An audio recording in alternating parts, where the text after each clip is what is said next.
Okay, so both Nathan and David believe that the NCAA is currently exploiting college athletes by using them as free labor and profit. But their main focus is the risk of their health and obviously the unfair compensation. Today I'm going to state that those statements are false. Before I begin, what a college athlete means is to be at the amateur level.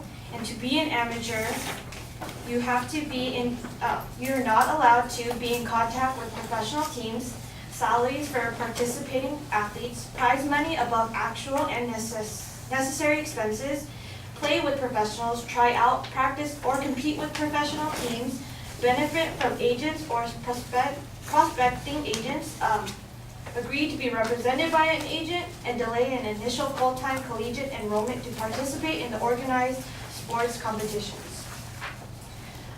So the NCAA is fairly compensating their college athletes in multiple ways.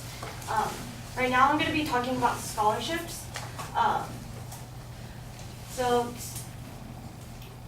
as a college athlete, you're provided with scholarships where you do not have to worry about student loans, paying for textbooks, cost of campus living, and meal plans.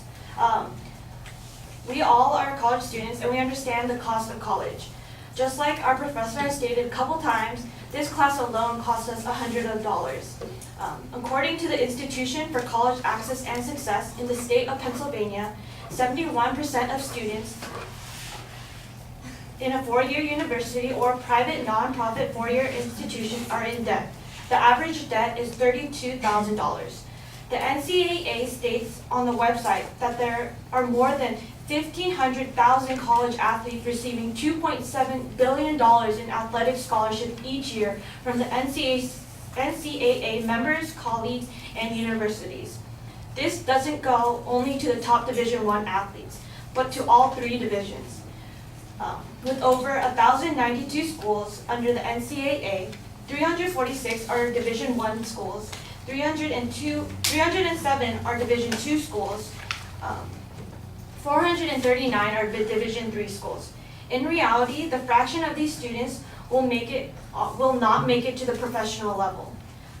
Baseball alone makes only 738 make it to the draft. Men's soccer, 75 out of 25,000 are drafted. Men's basketball, 46 out of 18,000 men are drafted. Men's ice hockey, 60 out of 4,000 are drafted. Women's basketball, 33 out of 16,000 are drafted. Men's football, 256 out of 72,000 players are drafted. This is just a general idea how low the odds of being drafted are. However, no matter if you are drafted as a student athlete or not, it is what student athletes can do with the 4 year of free schooling once he or she is finished. The knowledge and background that are earned through school are things that they can use to make an earning for a lifetime.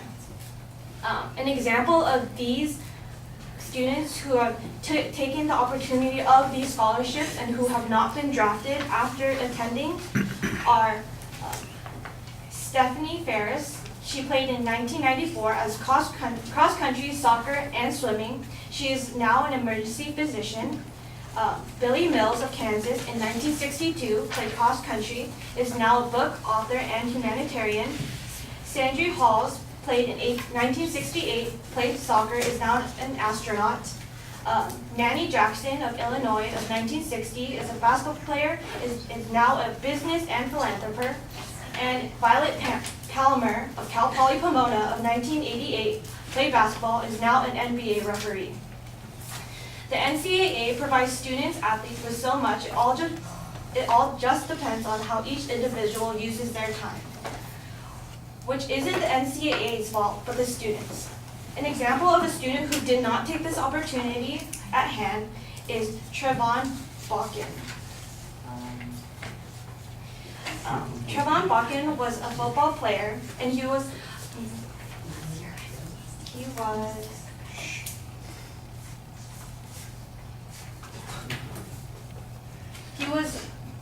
going to be drafted to the NFL. But one night he went out during a tournament when he was not supposed to and went to a bar and he was arrested for assaulting an officer. All of his scholarships and everything were gone, but that isn't the NCAA's fault, but the student alone. NCAA provides so much for a student athlete, from monies to food to all that. And another thing they do provide is medical insurance. Like my opponent stated that scholarships don't cover the medical insurance and schools don't cover it either, which is true, but the NCAA funds the insurance. They provide up to $20 million in life insurance, benefiting medical expenses and other special needs. A lot of this money he wants to focus on is on Division I schools, where most of the athletes are who make the most profit out of their name, and they do receive the majority of this money.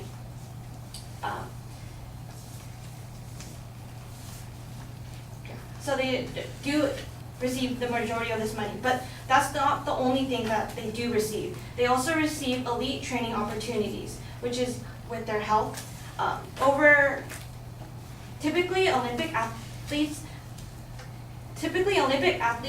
pay thousands of dollars per year just to get this training, this physical training that student athletes receive freely upon just being an athlete themselves at the school. And what also they receive is a nutritionist. To support the nutrition needs of student athletes, Division I and Division II schools can provide unlimited meals, and some schools have other health benefits and physicians.